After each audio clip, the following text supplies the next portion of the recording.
了解多啲，安全多啲。為咗加強市民認識消防工作，以及將消防安全同埋切勿濫用救護車嘅概念帶入社區，消防局由而家至到18號起，會喺議事亭前地舉辦消防工作圖片展。圖片內容包括近年消防嘅工作統計、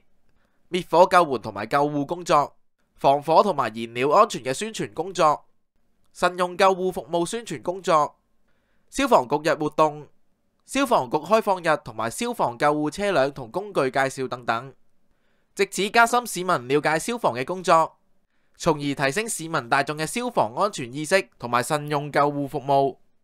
令居民同遊客更好咁配合消防工作。各位市民，其實除咗身體健康之外，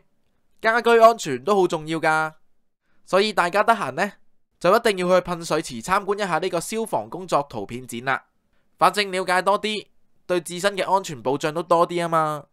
呢個消防安全新聞由 VCAT 853嘅仔仔為市民報道。